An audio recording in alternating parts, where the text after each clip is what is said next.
In our first hearing that I gavelled as chair, we talked about how housing is the gateway to opportunity and to building a middle class, how too many families in our country are locked out of it. I said that this committee, the Banking and Housing Committee, will focus on housing perhaps more than the committee ever has.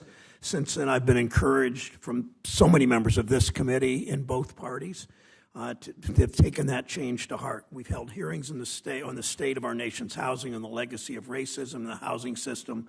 Last week, we heard from 3 mayors and a county commissioner about how housing is holding back communities and families in Pennsylvania, Ohio, Montana, and Arizona.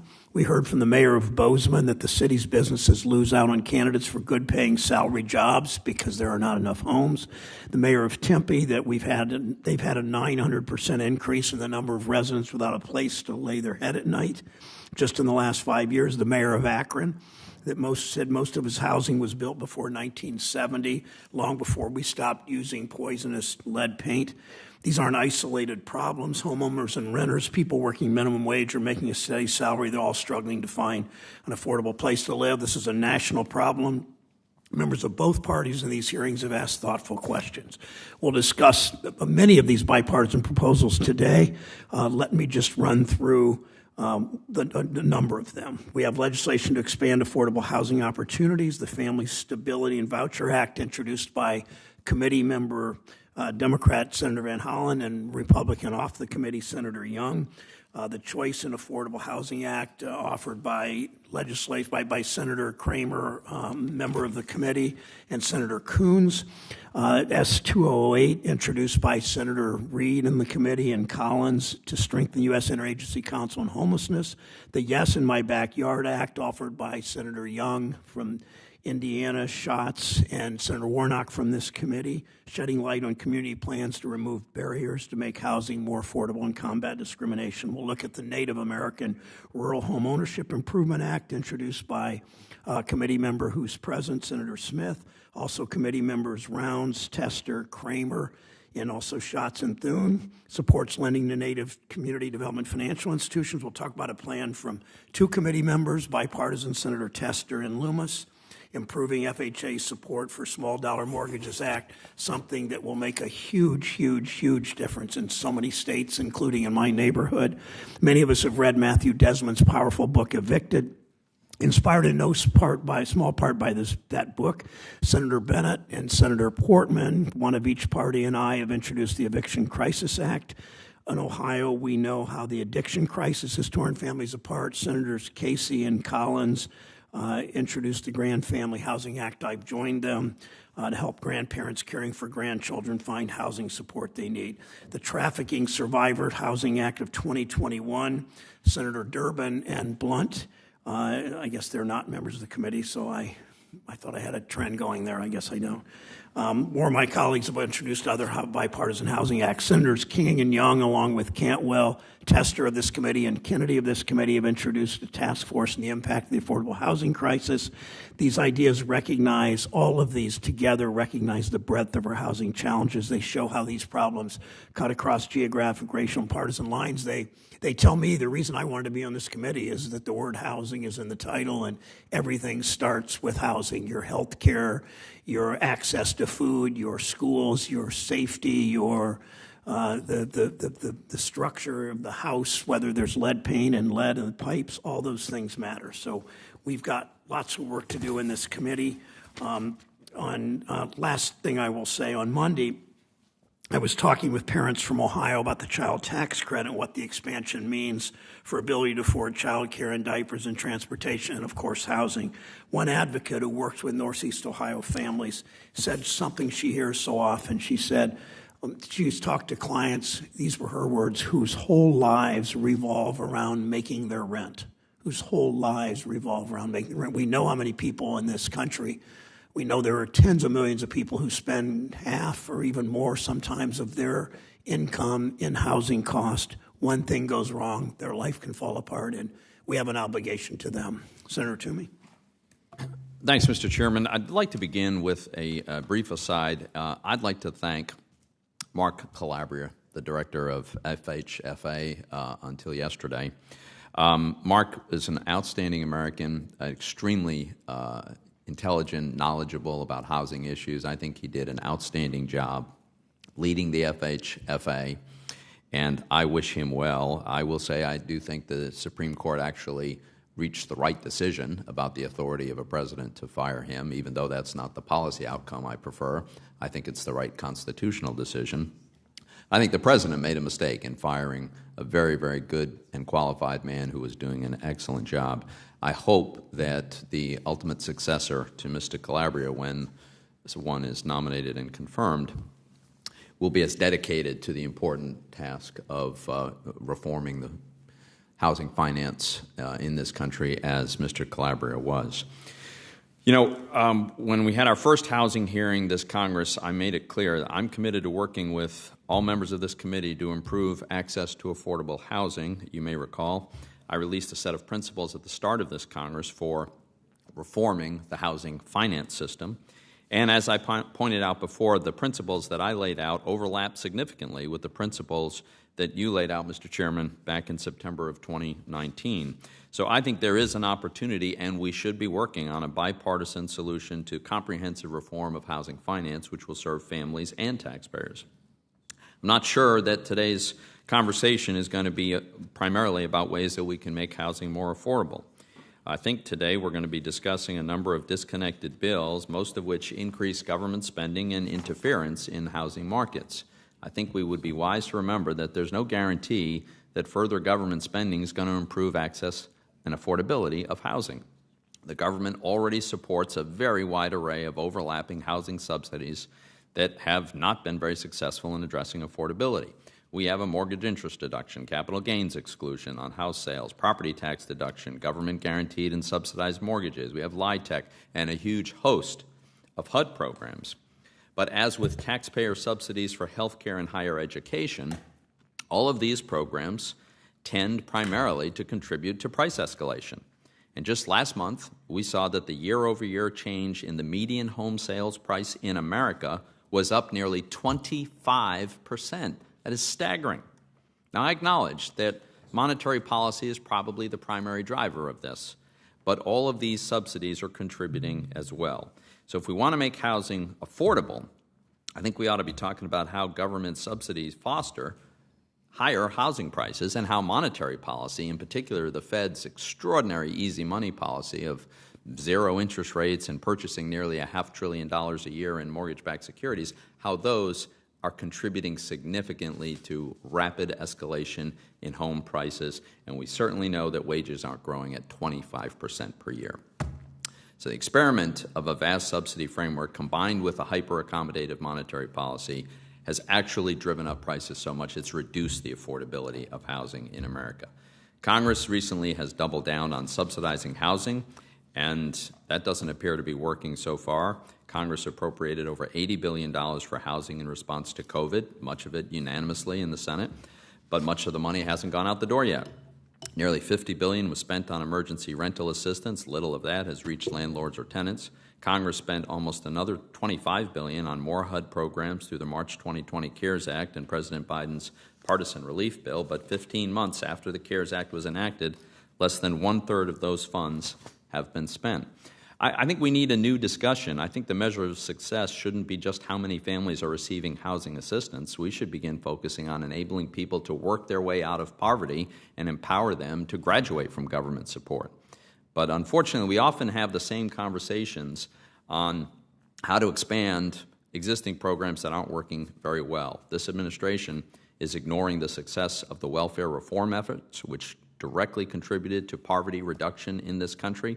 President Biden's partisan relief bill provided additional unemployment benefits, letting many people receive more money not to work than they make working. It also eliminated the requirement to work or prepare for work as a condition of receiving many welfare benefits like the child tax credit. And just a few weeks ago, HUD unilaterally decided it wouldn't even study the effectiveness of work requirements for tenants receiving taxpayer assistance from HUD.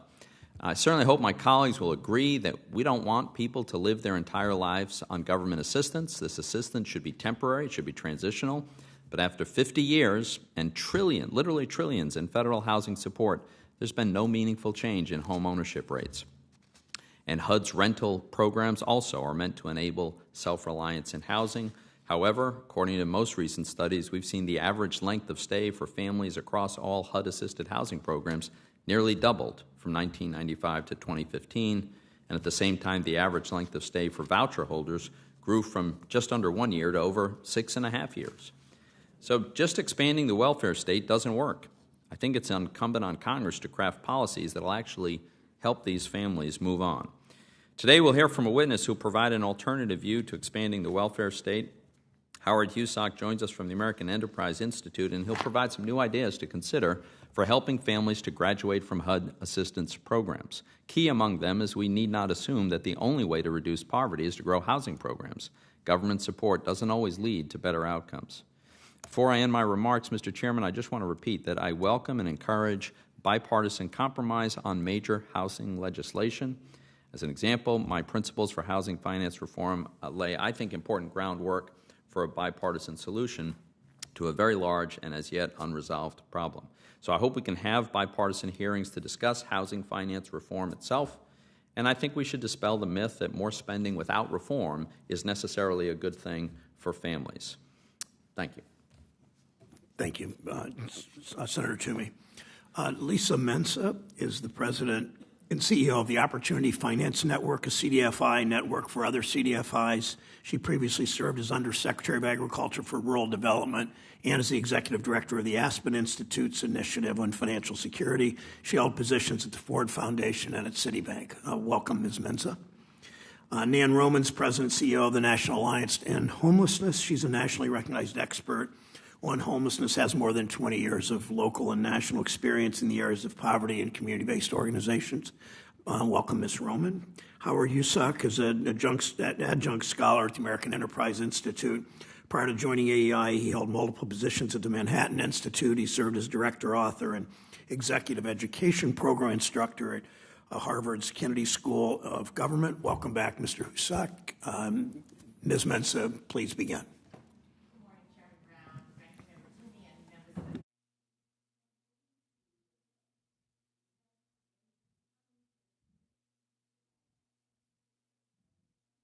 I'm not sure your mic's on. Hello? Now it is. There it is. So again, whether we're paying rent or securing a mortgage, too many Americans are in crisis as they seek access to affordable housing. And this affordable housing crisis has worsened since the pandemic.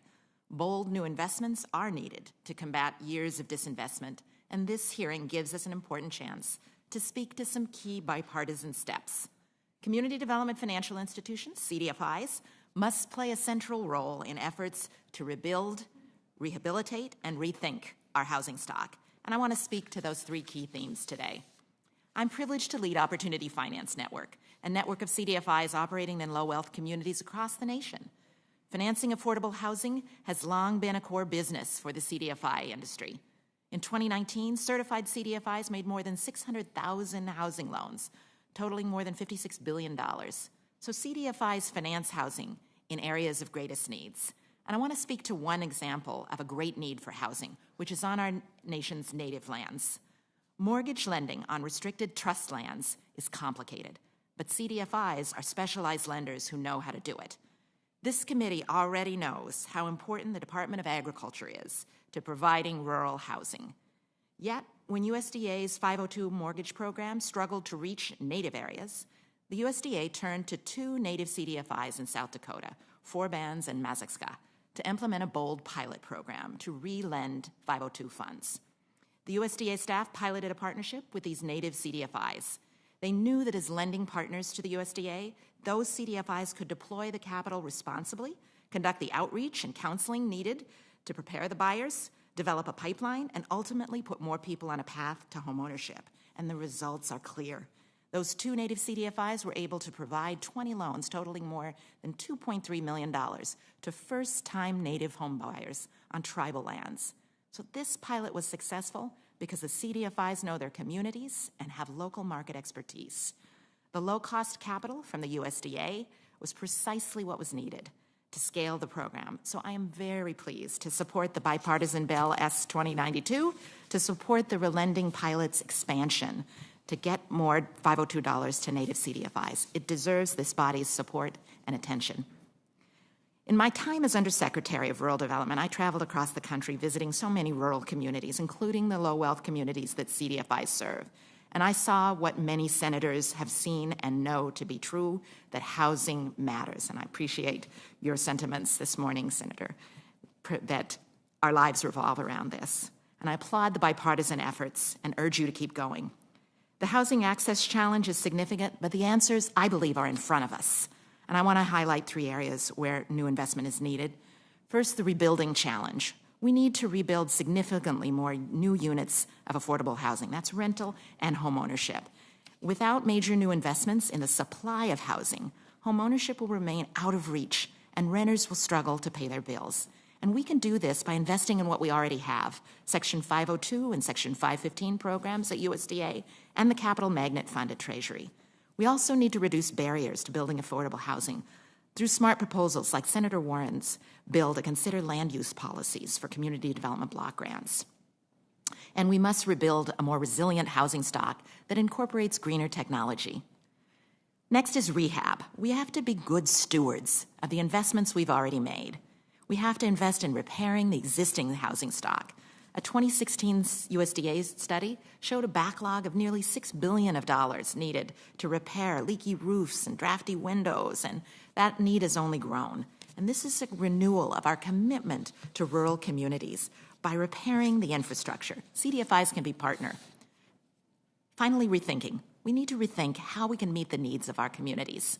And one step in the right direction is the proposed review of the Fha Mortgages to ask what more can be done to encourage mortgages for properties under $100,000.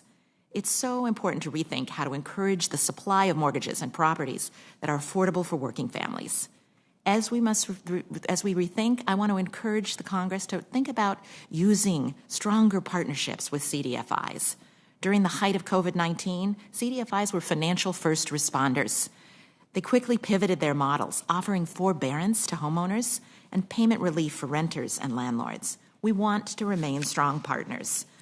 And to enhance and scale our field, we need you to urge your colleagues to also scale the Treasury funds that come to Cdfis. We're advocating for $1 billion in annual appropriations.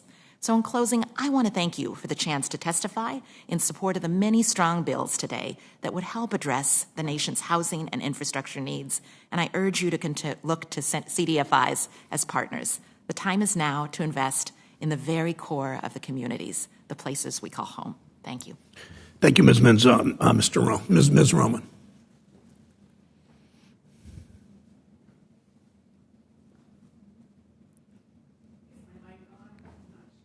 Yeah. Chairman Brown, Ranking Member Toomey, and members of the committee, thank you so much for inviting me to be here today. The National Alliance to End Homelessness is a nonpartisan, nonprofit organization committed to finding and implementing solutions. I think it's still not on. I'm sorry, Ms. Roman. You will see a green light, yeah. Yeah. Just tap it or see if, okay. The nation is experiencing a homelessness crisis that appears to have been exacerbated by the COVID pandemic. While homelessness decreased between 2007 and 2016, it has increased slightly every year since then. For the first time ever last year, there were more unsheltered individual adults than sheltered individual adults. Alliance surveys during the pandemic indicate that overall the number of available beds is down, the number of homeless people is up, and the number of unsheltered people is up. Although some communities have managed to avoid... I'm sorry, the transcriber says it's not on. She can't hear.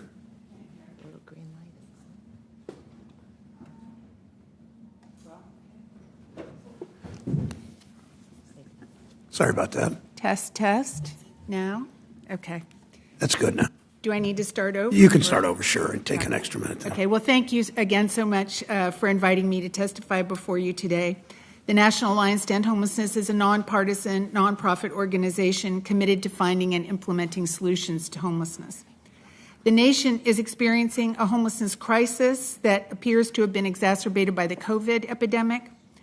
pandemic. While homelessness decreased between 2007 and 2016, it has increased every year since then. For the first time ever last year, there were more unsheltered individuals than there were sheltered individual adults.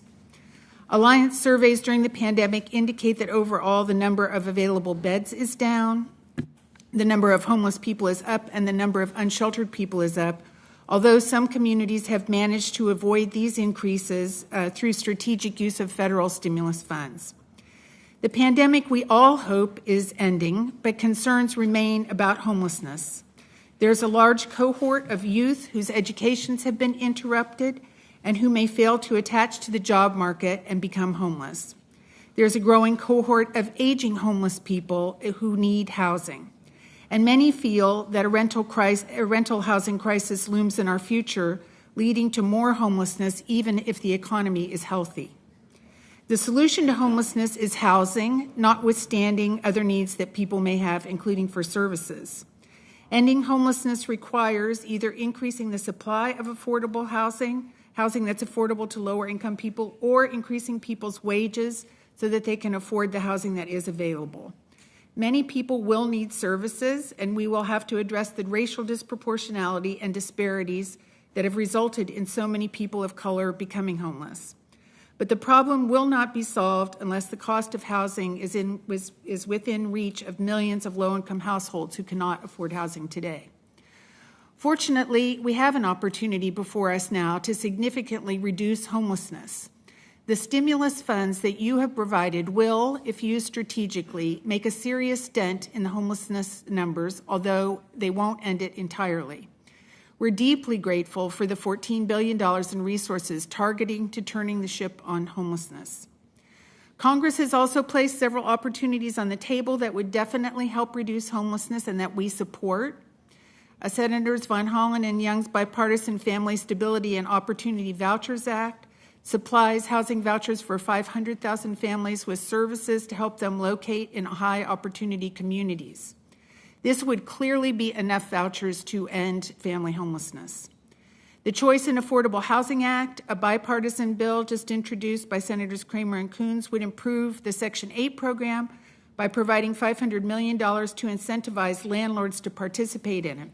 I can share that the homelessness system has learned quite a bit about incentivizing landlords, as it houses thousands of tenants every year who maybe don't look that great on paper.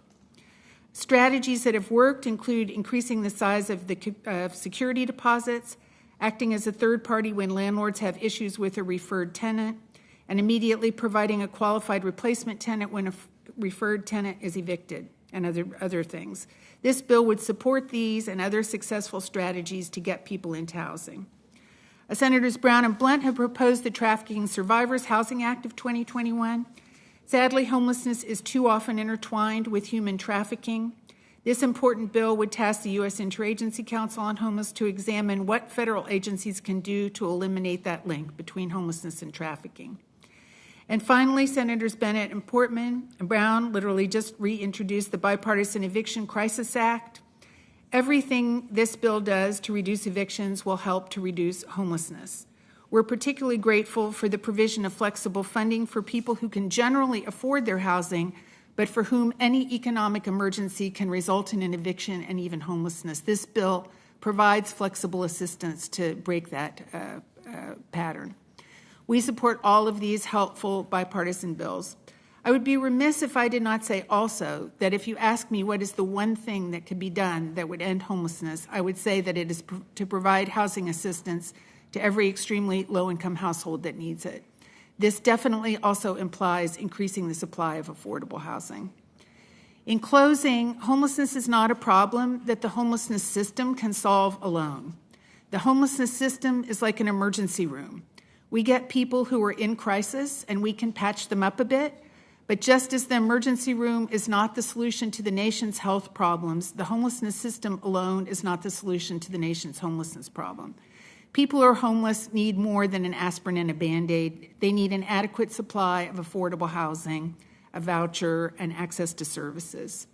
Thank you so much for inviting the Alliance to speak before you today and for your efforts on behalf of people experiencing homelessness. Thank you, Ms. Roman. Mr. Husak. I have to test here. I'm pushing this button, and it's not going green. No, you have to see the light. Yeah, I know. Yeah. I'm pushing this button.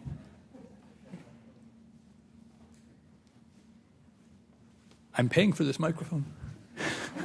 She's got it. She's got it. It's good. It's okay? Okay. Thank you very much, Chairman Brown and Ranking Member Toomey. I appreciate the opportunity to testify on the legislation being considered by the committee, especially before my hometown of Cleveland, Senator Brown. I'll specifically address these proposals related to the expansion of the Housing Choice Voucher Program and the proposed terms of the Community Development Block Grants. There's no doubt that too many low-income households find it difficult to afford housing, but before considering a major expansion of the Housing Choice Voucher Program, we should make the existing program more effective. Let's keep in mind that the past year has seen unprecedented spending on federal housing initiatives. The American Rescue Plan expanded the Housing Voucher Program by allocating $5 billion for 70,000 housing vouchers. That was referred to by Secretary Fudge as a once-in-a-lifetime, once-in-a-generation investment. $46.5 billion has been allocated for emergency rental assistance. That rivals the HUD budget overall. The New York Times documented the fact that that rental assistance has been mired in limbo in too many cases. This is all to say that our current focus should be on making sure the money in pandemic housing assistance is distributed as effectively as possible. But common sense adjustments can increase the voucher program's reach specifically without major new spending, while crucially providing incentives and encouragement for low-income housing households to improve their economic status. Fundamentally, low-income households face an income problem. Providing a coupon that can be used only for rental assistance limits how they can use this new income while failing to address the root causes of why their income is low in the first place. We must not forget the steps it takes to truly encourage economic mobility for poor households, providing skills training, ensuring every child has access to a high-quality public education, encouraging safe and healthy communities, and reducing racial barriers. But we can and should, in the near term, make common-sense adjustments to the current housing voucher program. Let's not assume that poverty is a life sentence in America. This suggests that we better allocate vouchers by seeing them as a transitional program, and that leads me to two very specific proposals. First, the time has come to allow voucher households to sign the same type of rental leases as non-subsidized households take for granted, a flat rent for a fixed period. As it stands, as a voucher or public housing tenant earns more income, they pay more rent, 34 cents on each new dollar. This has all sorts of ill effects, discouraging those who would seek a higher paying job, the formation of two-income families, savings in general, including for potential house purchases. To make better use of our housing vouchers, we should follow the example of the Housing Authority of the state of Delaware, which is part, I didn't choose that randomly or for political reasons, which as part of its Moving to Work program combines capped rent and savings account escrows with a 5-year ceiling on housing assistance. A similar program has been adopted by the Housing Authority of San Bernardino, California, which specifically sets out as a key goal the encouragement of tenants' economic independence, including a shift it describes as from entitlement to empowerment. Longitudinal studies in San Bernardino report earned income over that 5-year period for participating families increased 31%. Full-time employment increased by 20%, and unemployment decreased by 26%. This healthy turnover should be a core part of the voucher program. Poverty should not be viewed as inevitable and forever. As things stand now, there is turnover, but we need to increase it. A transition to work and increased income is today, more than ever, a practical goal as the nation enjoys widespread labor shortages. Let's resist expanding the program, too, in giving priority to low-income single parents, as the legislation suggests. It's understandable that we respond to need, but we must take care not to foster need by sending a signal that low-income single parenthood will qualify one for a subsidized rental, which in most jurisdictions today is lifetime eligibility. We know that the life chances of those born to single parents in poverty are such that this is not a choice we should inadvertently encourage. The proposal to link federal CDBG assistance to the encouragement of affordable housing is on one level understandable. There's too much inflexible zoning around the country. But the idea that there's a missing middle in our housing supply is rapidly gaining adherence, and localities are responding to the fact that children cannot live in the housing areas that they grew up in. Minneapolis, Oregon have rolled back single-family zoning already. Mayor Garcetti of Los Angeles has just commissioned local architects to develop 2 to 4 family housing that is affordable to build. One-size-fits-all Washington review of local zoning risks stifling this creative change. Woodrow Wilson, he was the Democratic president, observed that in the United States, localities are not governed, they govern themselves, and this historic tradition is one we must keep in mind. As Jenny Schutz of the Brookings Institution wrote in 2018 about the idea of linking CDBG to affordability review, HUD's interest in persuading local governments to reform exclusionary zoning is admirable, but withholding CDBG would not be an effective mechanism because exclusionary communities don't get CDBG funding. It's the low-income communities that are already providing affordable housing that get that money. Let's not burden them with costly reviews. A better approach embraces the spirit of localism and adaptability of American municipalities and acknowledges the growing success of state and local movements to increase housing supply. I appreciate the opportunity to present my views. Thank you very much. I look forward to your questions. Thank you, Mr. Husak. I'll start with Ms. Menson. In many parts of Mr. Husak's and my home states, there are lots of homes, including in my neighborhood, 400 yards maybe from my house, listed for $40,000 or $50,000. They look like affordable starter homes, but lenders generally won't make a mortgage for less than $100,000. Senators Tester and Lummis, both on this committee, have a bill, the Improving FHA Support for Small Dollar Mortgages Act, that would direct HUD to look at the barriers to financing these small loans through FHA. Ms. Mensa, how could reducing these barriers to small loans help more families own their homes they can afford? Thank you, Senator, for the question. We support strongly this review. It is clear that markets don't push toward small in this case. Our Cdfis stand ready to make these mortgages, but we would benefit as a country from seeing the FHA do a thorough review and remove any barriers to being able to increase the supply and affordability of mortgages of under $100,000. We strongly support this bill. Thank you. Ms. Roman, evictions, you know better than anybody in this room and better than most in the country, can be both the result and the cause of homelessness. Talk about the Eviction Crisis Act. If, as you know, I recently introduced with Senators Bennett, Portman, and Young how to help prevent evictions or ease some of the pain on families when they do happen. Talk about that. Well, thank you so much. Now, is the mic on? Or yes, okay, thank you. Thank you so much for introducing that bill that we're very, very supportive of. The Act will do a lot to help us understand better what goes on around evictions by collecting data, understanding when they occur, and therefore how we can prevent them. It will also help jurisdictions find ways to prevent housing crises. Often we see in the homelessness system people that have become homeless because they could basically afford their rent, but something happened, their car broke down or their child became ill, and they couldn't go to work for a couple of weeks. Then they couldn't pay the rent that month, and they enter this downward spiral into eviction and often eventually homelessness. This bill provides a flexible funding that would give people a couple $100 so that they wouldn't happen to them, and we end up spending much, much more if they do become homeless rather. Basically, I think it makes eviction the last course for somebody having a housing crisis rather than the first thing that happens to them, and we're very supportive of it. Thank you. You obviously were commenting about homelessness, how it puts too many people, in addition putting too many people at risk of human trafficking. The Trafficking Survivor Housing Act requires usage to work with partners and stakeholders and survivors to study ways to get more survivors safe, affordable housing.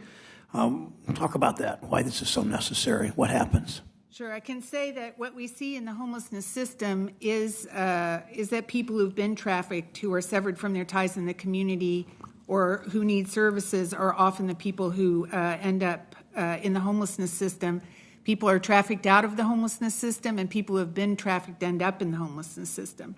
And I can also say that being homeless makes people very vulnerable. But apart from knowing that homelessness and trafficking are entwined, we don't actually know that much about what happens.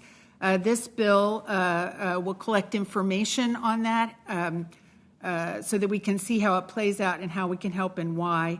I think the USICH study would help with that. USICH is also a really helpful agency because, people's needs are not solely in single categories. And people who are homeless have needs across a variety of agencies. USICH helps the federal government coordinate to provide what people need across various agencies like Health and Human Services and HUD, for example, in this case, Department of Justice. And I think that involving USICH and having that research will help us better understand so that we can detach homelessness from trafficking.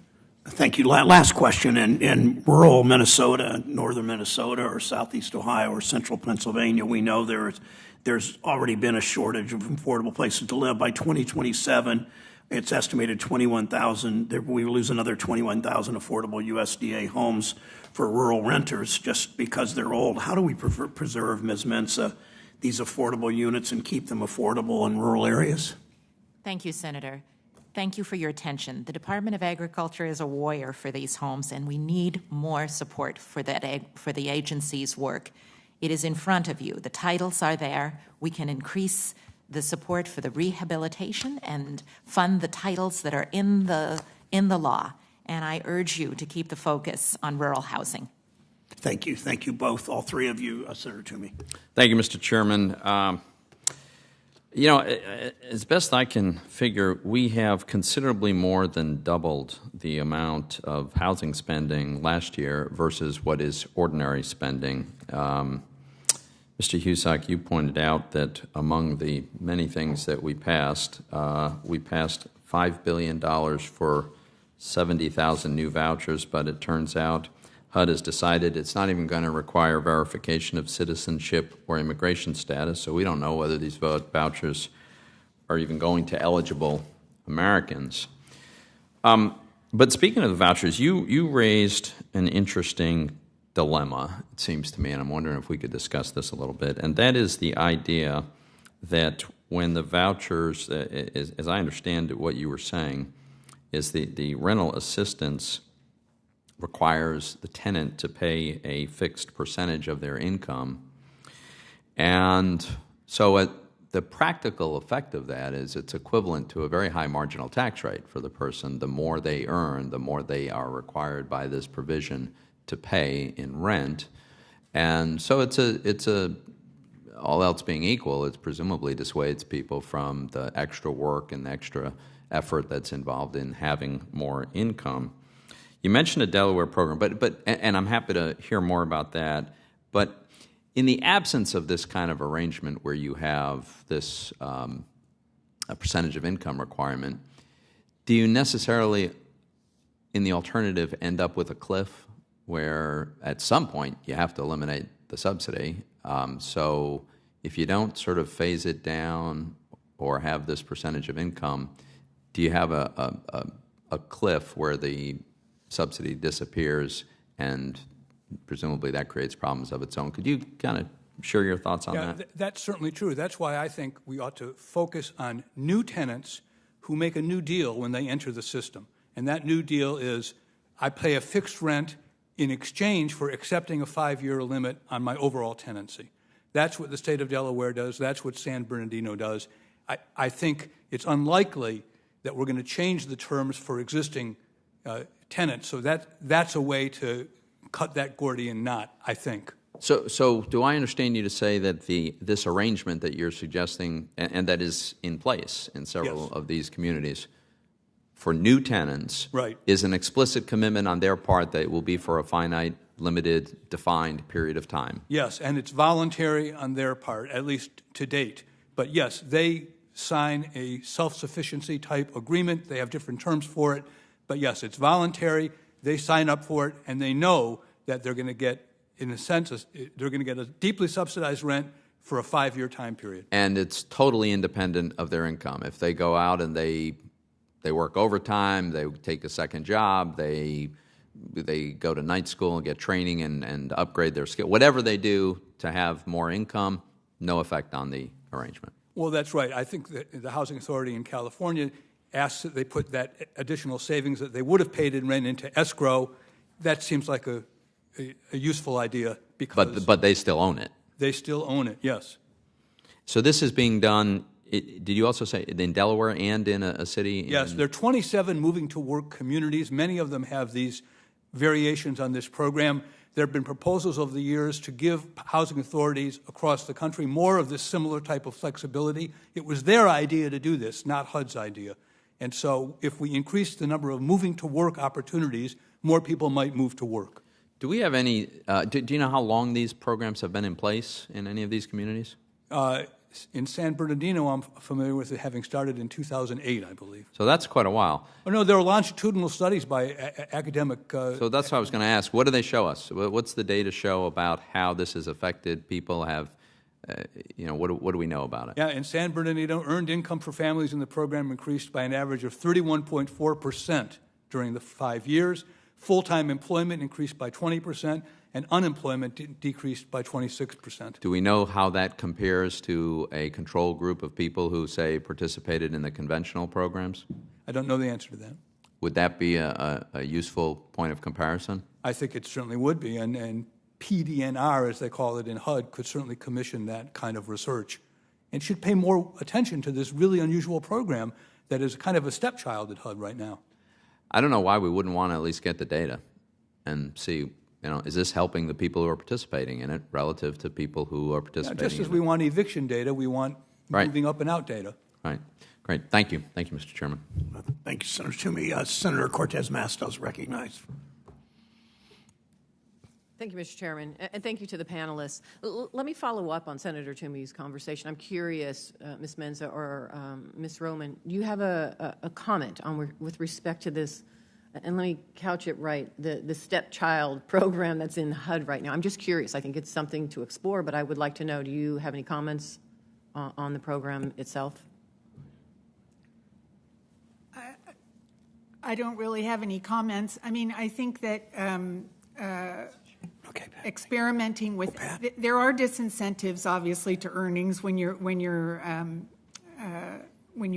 in the Section 8 program. So I certainly don't have any objections to looking into ways that might work better.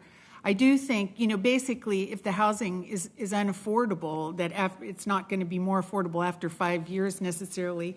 Obviously, you want people's incomes to go up, and people's incomes do tend to go up. I believe Senator Toomey said the average length of stay in a Section 8 is only 6 years, as is. So, but I think, the Moving to Work program was to give flexibility to agencies to try different structures, and that's what they're doing. Mm-hmm. It's good to do that.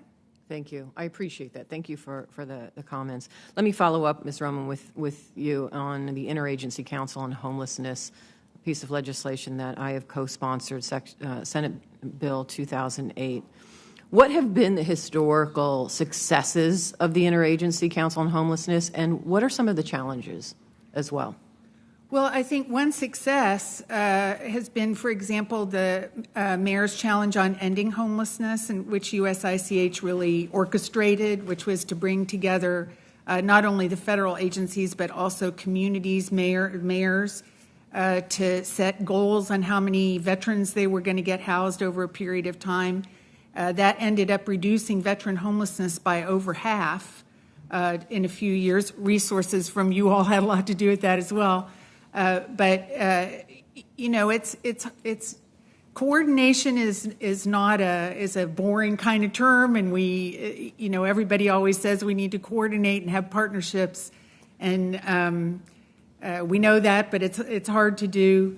But I think USICH shows that another way to do it is to really have a boundary spanner, somebody who goes across the agencies rather than having to have the agencies all agree about how they're going to partner, and just makes the partnership happen. No, I appreciate that. Listen, the one thing I have learned is it's just what you said. coordination is such an easy thing to say that should happen, but it doesn't always happen. Yeah. And unfortunately, there are times when we have to force it through legislation to make sure everybody's talking with one another. So I appreciate your comments. Thank you. Ms. Menza, let me talk about Native American Rural Home Ownership Improvement Act, which my colleague, who's sitting to my right, Senator Smith, is responsible for introducing, and I completely support it. I want to be a co-sponsor or sponsor on that bill with her. Let me talk a little bit about the challenges in Nevada with our tribal communities.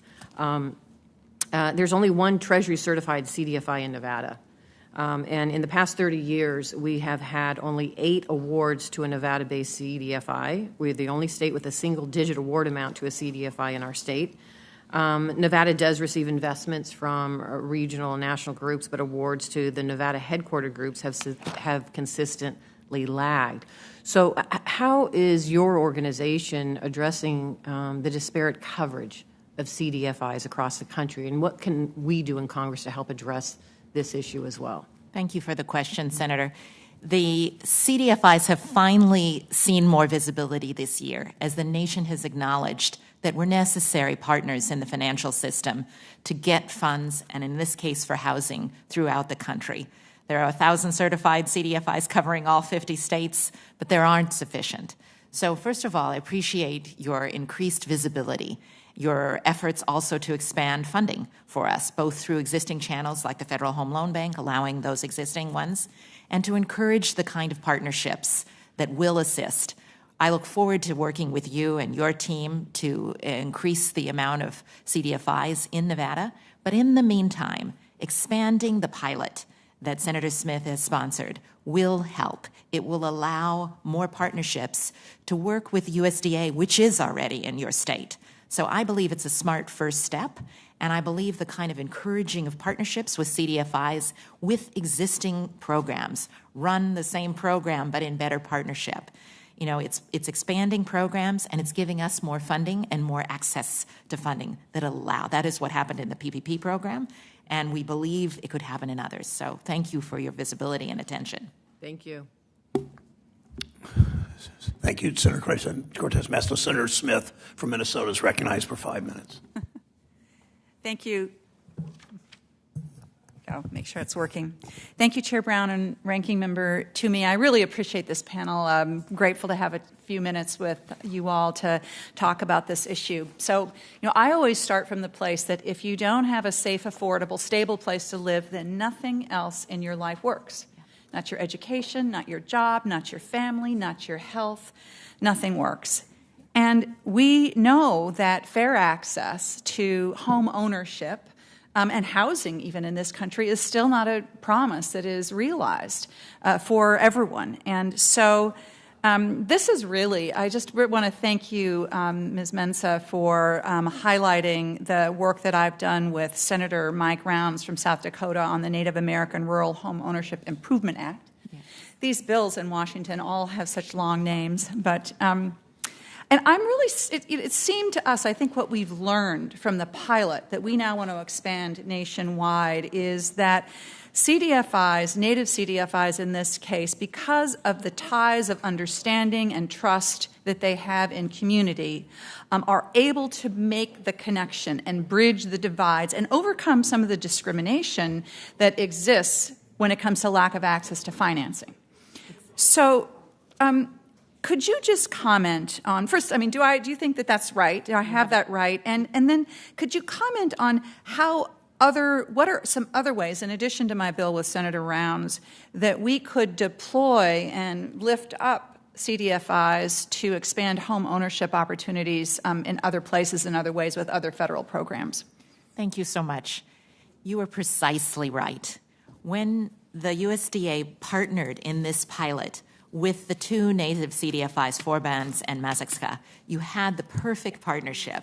You had the capital of a USDA program that I used to be a supervisor of, that is $1 billion program each year, and you had it positioned to work in native areas where we have had very little success. We weren't just waiting for buyers to qualify. So I believe this is the direction. I fully support your opportunity. It's a wise expansion of this program, And I appreciate your question about how would we look for other places in the federal government to expand housing. And I think people don't always remember the Department of Agriculture is a huge and important houser in our rural areas. And there's so many parts of rural America that aren't touched when we do these interesting moves on vouchers and things. It just doesn't play out in rural America.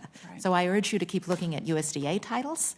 515 is our rental title. And I would also encourage the HUD titles to partner more with Cdfis. And I want to thank you for your attention to Native areas. Thank you. Thank you so much. As I listen to all of your testimony, I think it really reveals something that I've come to understand from the many, many conversations I've had with people in Minnesota, which is that across the board, the housing market in this country is just failing. I mean, it is failing to meet demand, especially for low-income housing, and we can see that failure across the spectrum. You know, Ms. Roman, from lack of access to affordable housing and supportive housing, transitional housing for people who are experiencing homelessness, all the way up to workforce housing needs in places like Thief River Falls, Minnesota, where literally the lack of access to housing is the limiting factor on whether that companies in that community can recruit more folks to work in their businesses. This is, of course, a complicated problem, but I want to just, in the minute I have left, come to Mr. Husak about this. You mentioned Minneapolis and the work that is happening in Minneapolis around the 2040 plan. So this is a long-term planning work that has been doing to support local zoning reform, and it basically does some pretty innovative things, like saying we should reduce minimum parking requirements for new housing production. We should legalize triplexes citywide. We should allow for larger residential buildings to be built along transit corridors. And it seems to me that this has the possibility of addressing one of the challenges we have around affordable housing, which is that it costs too much. We can't afford affordable housing because it costs too much. Now, I don't support making changes that would increase that would damage people's safety. But could you just talk a bit about this, Mr. Husak, and how the federal government can support these kinds of innovative local zoning reforms? Well, thank you for the question. I spent some time in Minneapolis looking at that plan, and it is very innovative. It unfortunately became too controversial for some reasons, and the surrounding suburban areas are the ones with the most exclusionary zoning. Minneapolis City was already doing a pretty good job on relatively flexible zoning. But duplexes, triplexes, fourplexes, small 5 to 9 unit buildings, these are prohibited in most jurisdictions. They used to be our ticket to provide affordable housing that was naturally affordable because it was a number of units on a relatively small space. We need to rediscover that formula. As far as what HUD can do, I am concerned about tying CDBG funds, as I said in my testimony, because that can be a lot of red tape, and I don't want there to be a formula. But I think HUD should convene widely on this and help this idea spread, shine a light on it, including on what's happening in Minneapolis, what's happening in Los Angeles. So I'm glad to sound a bipartisan note on that. Well, thank you. I know I'm out of town. I just want to mention, I think the Yes in My Backyard Act, which some of my colleagues are working on, is an example of how we can sort of support better understanding about how the impacts of these local zoning policies and advance them. So thank you, Mr. Chair. I yield back. Thank you, Senator Smith. Senator Scott is recognized for 5 minutes from South Carolina. Thank you, Mr. Chairman. Thank you for holding this hearing as well. Very important hearing. Let me just say before Senator Smith departs that I appreciate her co-sponsorship of a bipartisan piece of legislation that I'm leading with Senator Durbin, the Lead Safe Housing for Kids Act. The common sense bill would require HUD to modernize its lead prevention regulations to better protect children from the harmful risk of lead exposure. Thank you for being a co-sponsor of that important legislation. Thank you all for being here as well to discuss this really important issue about housing availability. While some of the bills being discussed here today could make small, piecemeal improvements to the availability of housing, they do not address the bigger picture, one that is the failed state of our housing finance system. The status quo is not a viable option. No amount of tinkering in the margins will actually fix it. The nearly 13 years since the GSEs were placed in conservatorship, their footprint has continued to grow while the mortgage market has gotten less diverse as the number of active private lenders have dwindled. This shortfall of competition in mortgage financing seems to be leaving too many Americans behind in their dream of home ownership, as a lack of innovation in product choices has limited mortgage credit availability to too many credit-worthy households. It strikes me that the most effective way to responsibly and sustainably make homeownership affordable and accessible for a broad range of Americans is for this committee to get serious about finally enacting comprehensive legislative reform of our housing finance system. Mr. Hussat, do you agree that Congress should work in a deliberative and bipartisan manner on a comprehensive fix for the many challenges that we face within our system? Thank you very much, Senator Scott, for that important question.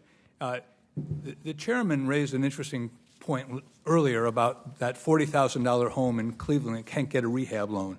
Well, when you have a mortgage finance duopoly, as we have in this country, there's no competition for those small dollar loans. I understand that we may have to subsidize other actors to get in that space, but we have to foster competition. And the way to do that is to expand the secondary market in a way that goes beyond the existing duopoly. Thank you, sir. I'll yield back the balance of my time. Thank you, Senator, and thank all of you for your testimony here today. We have a vote on, so we're going to be running back and forth. So first, Ms. Mensah, it's good to see you. We had a hearing the other day, actually, in the Appropriations Committee, yesterday's subcommittee on that oversees the Cdfis with Secretary Yellen. And I just want to thank you for all your good work on Cdfis, and pleased to see the administration's request supporting an increase there, and grateful for all your work. So we're on the same page there.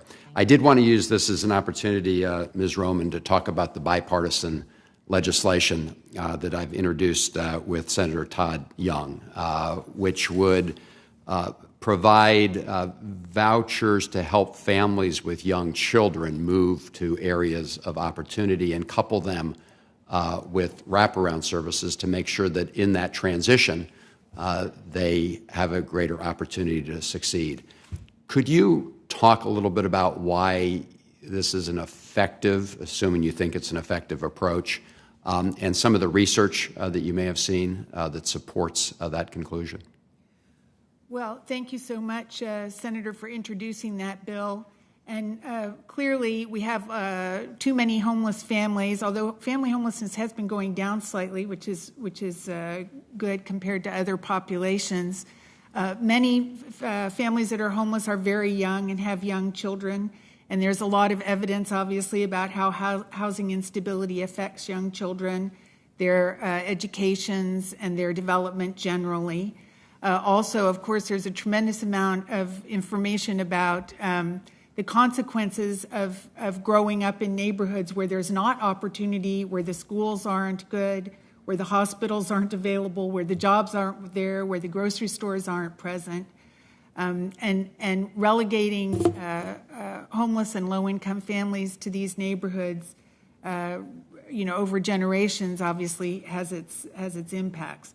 So I think that the scale and the configuration of your proposal are both extremely exciting. I said earlier, I don't know if you were here, that if it were targeted, it could certainly end family homelessness altogether.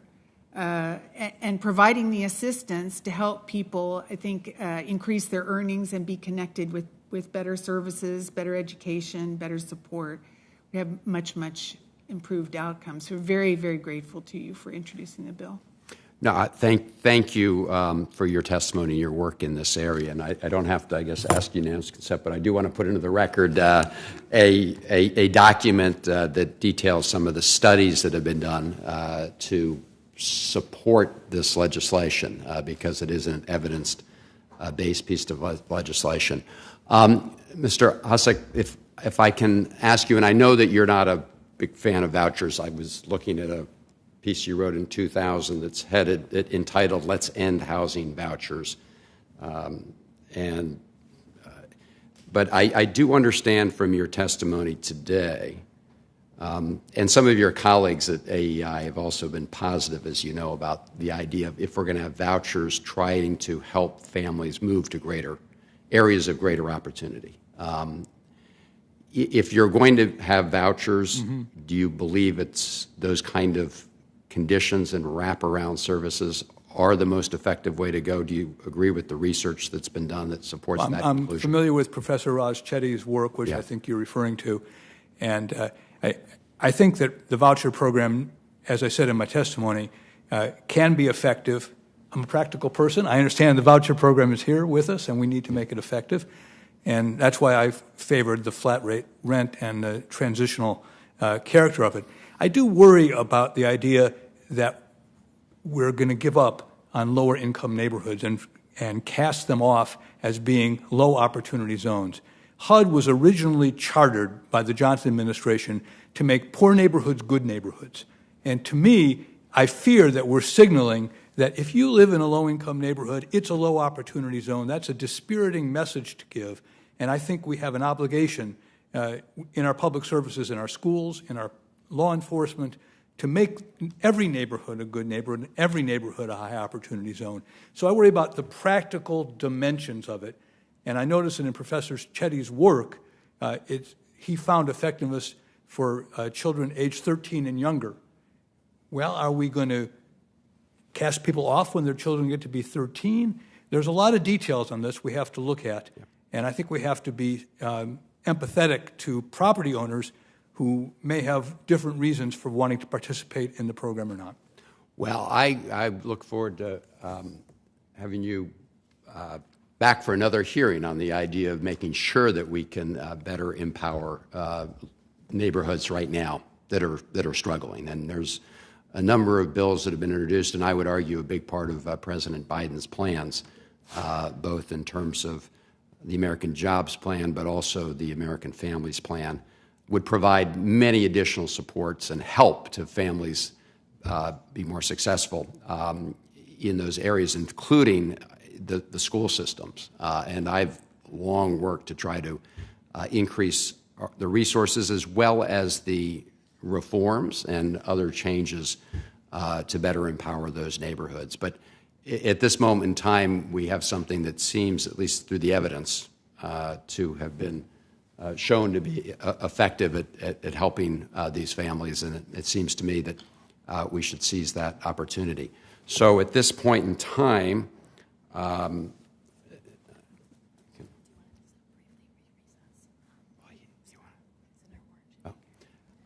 so there's a vote on. I'm going to recess the committee briefly because I've got to go vote, and Senator Warren will be back shortly to ask some questions. And please, we've been joined by Senator Ossoff. So the committee is recessed until it's reconvened.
I recognize myself to ask some questions here.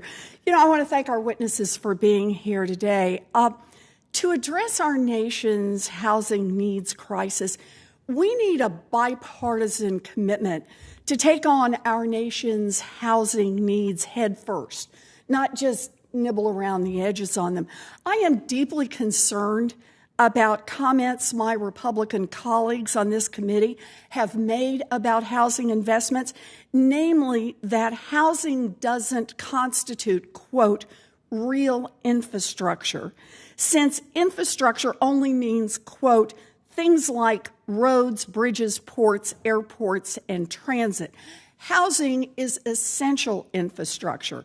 I agree with Secretary Fudge, who told this committee several weeks ago that housing, quote, lays the foundation for a stronger and more connected society.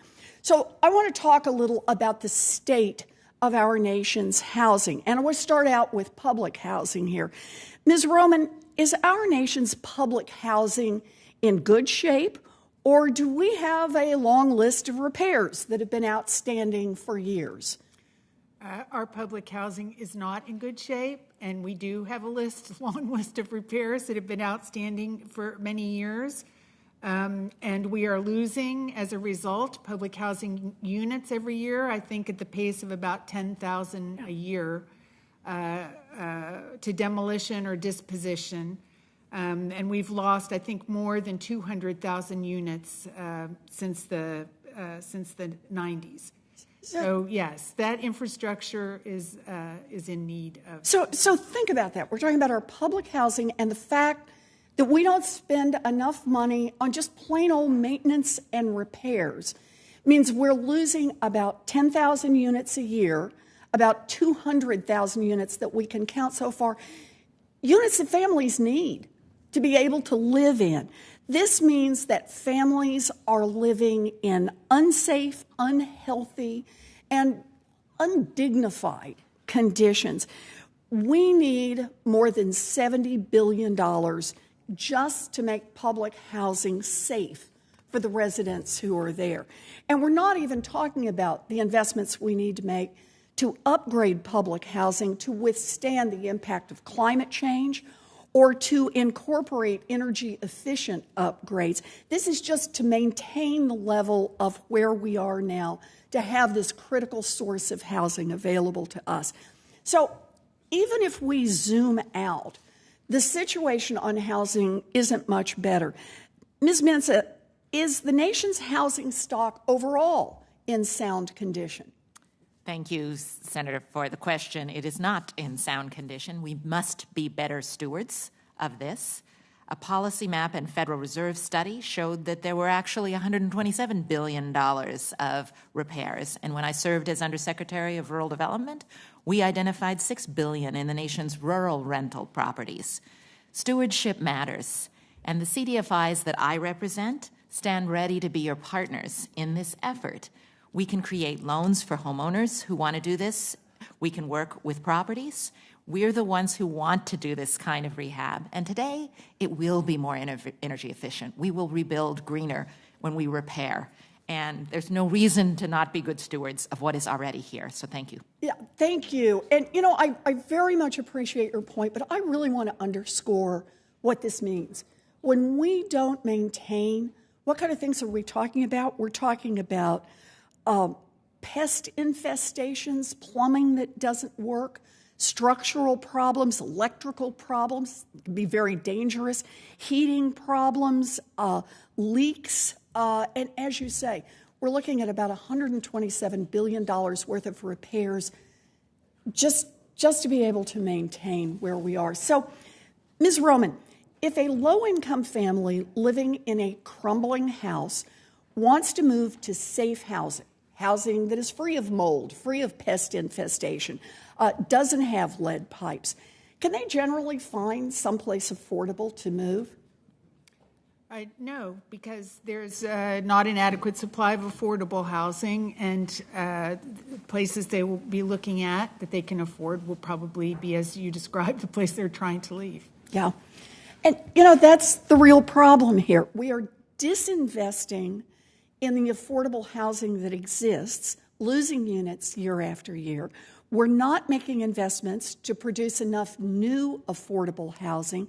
And while Congress twiddles our thumbs, we put families at risk. We put their health at risk. President Biden recognized the urgency of this need when he included historic investments in housing in his infrastructure proposal. And I've said all along, frankly, we need to make bigger investments in housing. But instead, some in Congress are saying that we can kick housing out of the infrastructure package altogether in hopes that Republicans will agree somehow then to vote for the package. Or that Democrats can go it alone, but only if we spend less than President Biden proposed in his American Jobs Plan and American Families Plan. This is unacceptable. We need to be going further than the president has proposed, not settling for half as much and then patting ourselves on the back for a job well done. Families across this country understand the stakes. It is time that Congress catches up with the needs that our families have in housing and that we finally make the investments necessary to turn this crisis around. Again, I want to thank you very much for being here today and thank you for your work. Thank you, Senator Mr. Warren. Chairman. Thank you. Before turning it to the most senior Democrat on this committee, Senator Reid of Rhode Island, The oldest. I want to announce that his staff, James Ahn, this is his last day or last hearing for sure. I think his last day is tomorrow. He has been serving for better than a decade. I've worked with him, and my staff's worked with him for years now. He even looks out for my grandchildren in his boss's home state of Rhode Island. But Mr. Hahn, most significantly, significantly, he was a public servant, but the work that he was here, maybe the only personal staff still here from the Dodd-Frank days, and he was helpful in that legislation, and Jack Reed played a major, major role. It should be called the Reed-Frank bill, but it's not. And James was new then, and James wasn't able to get Jack Reed's name in the title, apparently. So anyway, Senator Reed's recognized for 5 minutes. Well, thank you very much, Mr. Chairman, and I join you in saluting James. He's been an extraordinary asset, not just to my office, but to the committee. And we'll miss him, but we'll still be calling upon him. And thank you all for your testimony. This is an absolutely critical topic. Everywhere I go in Rhode Island, everywhere you go around the country, affordable housing is the cry. Ms. Roman, I believe Senator Cortez Matos touched on this, but Senator Collins, Van Hollen, Senator Cortez Matos, Klobuchar, and I have introduced the S2008, which is extending the life of the Interagency Council on Homelessness. And could you comment how critical that is? Yes, thank you so much for introducing that. I did talk a little bit about it before to just say that, people who are homeless, people generally have complex issues, and people who are homeless have very complex issues. We talk about the need for cooperation and partnership, and everybody agrees with that, but it's hard to make it happen. USICH sort of makes it happen through being a boundary spanner, going among the agencies and pulling what's needed from each one to really address homelessness. I think it's a pretty inexpensive way to really improve outcomes. They also share information with the states and localities on best practices and so forth, which is also extremely helpful and creates those partnerships. So, and as long as we have homeless people, it'd be good to have USICH. So I appreciate your effort. Well, thank you very much. It's a holistic problem. It's not just one thing, and you need interagency cooperation. Looking at numbers around for Medicaid, for example, the homelessness average $14,723 a year, higher than the average Medicaid recipient who presumably is in housing. That's just $8,200. That's an example of some of the costs that are not borne by the housing system, but borne by the healthcare system. And I concur. That's why we're trying to push the legislation. Thank you. Ms. Mensah, Capital Magnet Fund. It's a competitive affordable housing grant that is funded outside of the appropriations process. which is good. And in addition, it allows grants for economic development, service facilities such as daycare centers, workforce development. Could you discuss the importance of anchoring affordable housing around economic development activities like daycare centers and other things that allow people to work? Senator Reid, thank you for your question. The Capital Magnet Fund is a very valuable tool for both housing and the economic development activities. We support expanding the Capital Magnet Fund to provide over $12 billion over the next 5 years. We're in full support of this. It's incredibly efficient, and I think what was so wise about this was not just its unique funding mechanism, but its targeting of the way partners join Cdfis. Capital Magnet Fund awardees have leveraged over $18 billion in the past 5 years of funding. That's over 3 times the requirement. And they've completed projects through this that's been 28,000 units of affordable housing, including 4,500 home ownership. So this is a program that's worked. We thank you for your early championship of this program, but it is time now, as I spoke in my testimony, to expand what we know works. So I thank you for your attention to this. It is the knitting together of homeownership and economic activities that will transform our communities. No, I concur. I was at a celebration, really, of 14 separate units in Providence, Rhode Island, funded from the Affordable Housing Trust Fund, which we also developed, as well as the Capital Magnet Fund. And these now are first-rate housings. And basically, it's not only providing housing, it's stabilizing the neighborhood, which was just on the precipice of beginning to slide. So thank you for that. And just a final question, Ms. Roman. I was struck in your testimony, your written testimony, the analogy, the homeless system is like an emergency room. We put we patch you up and we figure out what's going, but we got to send you someplace. And it's not, the present system is not the solution, and I'll just give you 11 seconds. What's the solution? Well, the solution is housing. We need housing to send people to, and the faster we get them into the housing, the better off they are. Being homeless is terrible for your health. We've seen that during COVID. And unsheltered people, for example, 50% of them are tri-morbid. They have mental health, substance abuse, and physical illnesses. We need to get people into housing. Thank you. Thank you, Mr. Chairman. Thank you all. Thank you, Senator Reid. There is one member we're awaiting, and I have a couple other questions, so I will take the liberty to I guess, do a second round. And question for each of you.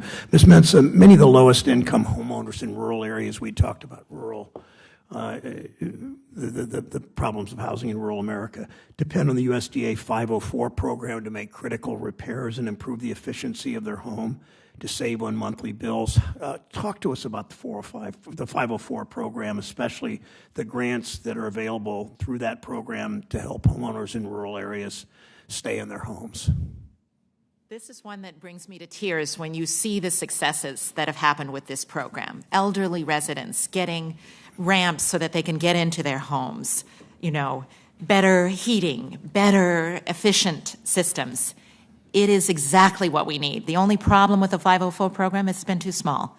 So I would urge your attention to this. In some ways, rural housing doesn't have the attention of the nation, but it is experienced painfully by the people who are part of rural America. So I appreciate the attention. My feeling is that the tools are there within USDA. They can be partnered as appropriate, like we saw with the 502 relending pilot, but they're there and they just need your attention and an increase. These are powerful, smart pieces of legislation that already work. Thank you, Ms. Roman. Thank you, Ms. Mensah. Ms. Roman, I've introduced a bill with Pennsylvania Democrat Bob Casey and Maine Republican Susan Collins to support housing for grand families. Grandparents raising their grandchildren, often after traumatic circumstances. We would provide funds to repair and maintain apartments for grandparents and grand families, if you will, and provide service coordinators to help connect these families to services. Talk about why this is important to support families that so often could end up afflicted by homelessness.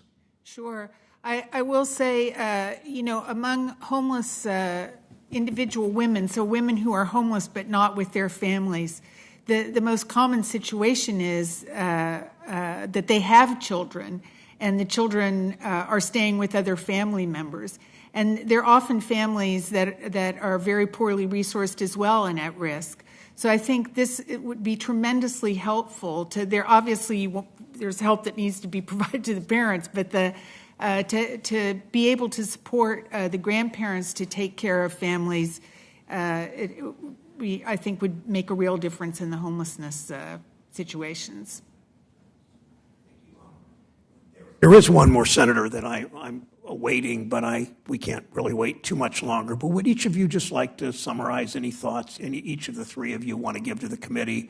And then if the senator who may or may not be returning has not arrived, I'll adjourn. But if he has, I'd like to give him the opportunity. So, Mr. Husak, you want to start on that?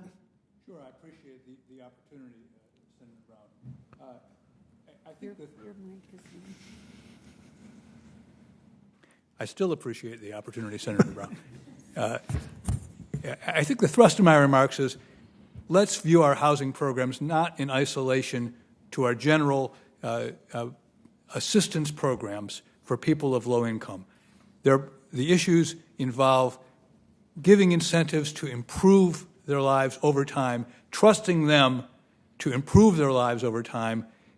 When we remark that after 5 years, they'll still be in the same situation. That's a pessimistic view of America, and I don't share it.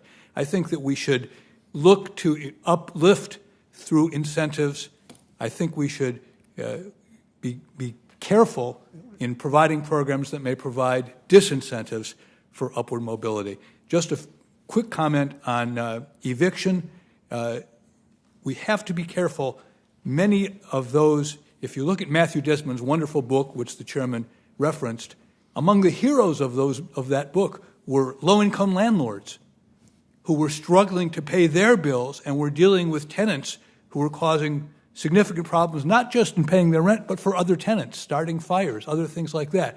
So the housing ecosystem is a complex ecosystem, and we need to look at it holistically rather than saying, let's just stop evictions. No, let's study the situations that lead to evictions and try to assess those both for owners and for tenants. Thank you very much. Thank you for those comments, insight. Ms. Roman. I think just to close, really, it's that housing is the solution to homelessness. We have a fairly sizable homelessness system. It's not inexpensive, and it's, I think, the tip of the iceberg in terms of what homelessness costs us in other areas, healthcare, policing, education. So just to focus on what we need really is to get everybody into housing. That will solve the problem of homelessness. Thank you, Ms. Roman. And Ms. Mesa, thank you. Thank you, Senator. I think what was interesting about being invited to address this hearing was that it had the word bipartisan in our title, as you were seeking to increase access to housing. And I think there are so many practical ideas that can go a long way to the real unfinished work we have. But if I could leave you with one thought, it is that America is a complex place, and its localities are very different. And an army of community development financial institutions stands ready to be a smart partner to the work of finishing what is unfinished in providing housing. I'm so appreciative of the attention to Native housing. So rarely do we get a moment to speak to our tribal areas. I'm appreciative to the focus on rural housing. So rarely do we get a chance to focus on this. And in all of this, I feel like the nation can do better to turn to our Cdfis in the jobs of rebuilding and rehabilitating and rethinking our housing stock. And I want to thank you for the attention to make this case today. Thank you. And what excited me about this hearing is there are probably 20 of my colleagues, roughly half Democrats, half Republicans. I spoke to a number of them today. I spoke to Tester and Reed and Coons and Collins and Kramer and Young and a number of them, Van Hollen, who have bipartisan bills. And these are not, this is an investment of, $100 billion in public housing. It's not the big rental assistance we did in the most recent bill, but it will make a significant difference, and it's something this committee, I'm hopeful, can do. And that's to me why this is one of the, it was exciting to do this hearing and be a new chair and look at the history of structural racism, from black codes to Jim Crow to redlining to the Trump administration locking in discriminatory housing practices and how we address that. But today to me was a very uplifting time that we can do a lot of things bipartisanly, taking the ideas of the three of you and many of my colleagues. So thank you for being here. The Senate Committee on Banking, Housing, and Urban Affairs is adjourned.